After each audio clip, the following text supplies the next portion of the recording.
লন্ডনে বিএনপির ভারপ্রাপ্ত চেয়ারম্যান তারেক রহমান এবং অন্তর্বর্তীকালীন সরকারের প্রধান প্রফেসর মোহাম্মদ ইউনূসের মধ্যে যে ১ ঘন্টা ২০ মিনিটের একান্ত বৈঠক হলো, সেখানে আওয়ামী লীগ নিয়ে কোনো আলোচনা হয়েছে? আসলে দুই নেতা তাদের এই দীর্ঘ একান্ত বৈঠকে ঠিক কি বিষয়ে আলোচনা করেছেন সেটা বলা মুশকিল। প্রফেসর ইউনূসের একজন ঘনিষ্ঠ সহযোগীর কাছে যখন জানতে চাওয়া হয় যে আওয়ামী লীগ নিয়ে সেখানে কোনো আলোচনা হয়েছে কিনা, তিনি আসলে নিশ্চিত করে কিছু বলতে পারেননি। এটা বাংলাদেশের রাজনীতির জন্য আসলে খুবই গুরুত্বপূর্ণ একটি প্রশ্ন। খুব বেশি আলোচনা নেই, কিন্তু রাজনীতির অন্দরমহলে এই প্রশ্ন রয়ে গেছে যে আগামী নির্বাচনে আওয়ামী লীগের ভূমিকা কি হবে। আমরা যেটা দেখছি যে আওয়ামী লীগের নেতাকর্মীদের যদি আপনি ৩টা ভাগে ভাগ করেন, তাহলে যারা প্রভাবশালী নেতা ছিলেন, যারা ধর্নাঢ্য, তাদের এক বড় অংশ বাংলাদেশ ত্যাগ করেছেন, আরেকটি অংশ কারাগারে রয়েছে, আর বৃহৎ অংশ নেতাকর্মীরা কিন্তু এখনো বাংলাদেশই রয়ে গেছে এবং এক ধরনের সমঝোতার ভিত্তিতে তারা এখন এলাকায় বসবাস করছেন। খুব বেশি বিপদে বা বিপাকে তারা রয়েছেন এমনটা নয়। এখন তাদের আবার রাজনৈতিক চিন্তা চেতনার ক্ষেত্রেও কোনো পরিবর্তন হয়নি। আপনি ওইভাবে কখনো খেয়াল করবেন না যে আওয়ামী লীগের কোনো নেতাকর্মী জুলাই আগস্টের হত্যাকাণ্ডের জন্য দুঃখ প্রকাশ করেছেন বা অনুশোচনা ভোগ করেছেন। তারা যে অন্য কোনো দলে ওইভাবে যোগ দিয়েছেন তেমনটাও নয়। আসলে তারা চাইলেও এখনকার পরিবেশে অন্য কোনো দলে যোগ দিতে পারবেন না। আমরা যেটা দেখছি যে বিএনপি, জামাত বলেন, এনসিপি বলেন, এই দলগুলোতে যদি আওয়ামী লীগের কোনো কর্মী সমর্থক যোগ দেওয়ার চেষ্টা করেন বা কোথাও সভা সমাবেশে অংশ নেন, এটা নিয়ে বিপুল সমালোচনা হয়। ব্যক্তিগতভাবে কেউ যদি আমাকে জিজ্ঞেস করে, আমি যেটা বলি যে যদি কারো বিরুদ্ধে ফৌজদারি অপরাধের অভিযোগ না থাকে, তাহলে তার রাজনীতি করতে সমস্যা কি? এখন আওয়ামী লীগ ছাড়া বাংলাদেশে নির্বাচন গ্রহণযোগ্য হবে কিনা, এটাও কিন্তু একটা বড় প্রশ্ন।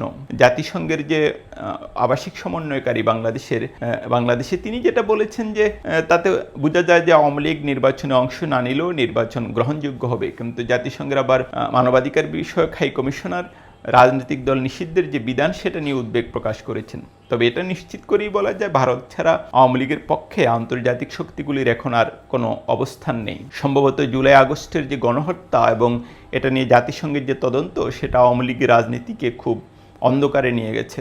এখন যেটা প্রশ্ন যে তাহলে আওয়ামী লীগ কি আগামী নির্বাচনে অংশ নিবে কিনা, প্রথম যেটা উত্তর সেটা হচ্ছে যে এখন আওয়ামী লীগের রাজনৈতিক কার্যক্রমের উপর একটা সাময়িক নিষেধাজ্ঞা রয়েছে এবং নির্বাচন কমিশন আওয়ামী লীগের নিবন্ধনটা স্থগিত রেখেছে। এই পরিস্থিতি যদি বহাল থাকে, আওয়ামী লীগের নির্বাচনে অংশ নেওয়ার কোনো সুযোগ নেই।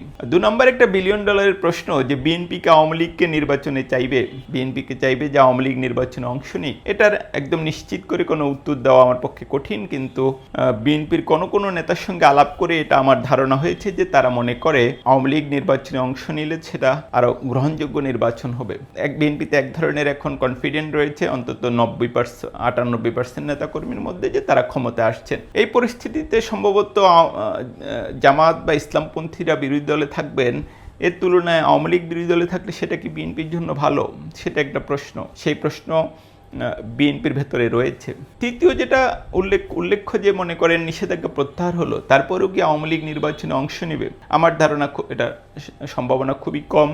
এখনকার যে রাজনৈতিক পরিস্থিতি, তাতে আসলে আওয়ামী লীগ চাইলেও নির্বাচনে অংশ নেওয়ার সুযোগ তাদের জন্য খুবই কম, আইনি কোনো নিষেধাজ্ঞা না থাকলেও। কিন্তু যেটা আমি শুরুতেই বলছিলাম যে আওয়ামী লীগ নেতাকর্মীদের একটা প্রধান অংশ, অন্তত ৯৫% আওয়ামী লীগের নেতাকর্মী এখনও এলাকায় রয়েছেন। তাহলে নির্বাচনে তাদের ভূমিকা কি হবে? কিছু এলাকায় যে আওয়ামী লীগের নেতারা স্বতন্ত্র প্রার্থী হিসেবে নির্বাচন করতে পারেন, এটা কিন্তু একদম পরিষ্কার। যেমন আপনি গোপালগঞ্জের কথা ধরুন, শরীয়তপুর বা মাদারীপুর, এসব এলাকায় খুব সম্ভবত আওয়ামী লীগের নেতাদের কেউ স্বতন্ত্র প্রার্থী হিসেবে নির্বাচন করবেন। আরেকটা যেটা যে আওয়ামী লীগের সমর্থকদের ভোট তাহলে কোন দিকে যাবে? যেসব এলাকা আওয়ামী লীগের বিদ্রোহী প্রার্থীও থাকবেন না, সেটাও একটা খুবই বড় প্রশ্ন এবং নির্বাচনে জয় পরাজয়ের ক্ষেত্রে এটা নির্ণায়ক হতে পারে যদি আওয়ামী লীগের সেই ভোটাররা কেন্দ্রে যান। একটা ধরে নিতে পারেন যে ভোটারদের একটি অংশ কেন্দ্রে যাবে না। বিশ্লেষকদের কেউ মনে করেন যে শহরে যে আওয়ামী লীগের ভোটাররা তারা হয়তো বিএনপির পক্ষেই থাকবেন, কিন্তু যেখানে স্থানীয় রাজনীতির প্রশ্ন আছে সেখানে তারা বিভক্ত হতে পারেন। যাদের কাছে তারা কনফিডেন্টলি নিরাপত্তার বিষয়টা নিশ্চিত হবেন, খুব সম্ভবত সেদিকে তাদের ভোট যেতে পারে। আরও নানা রকম ইকুয়েশন থাকতে পারে।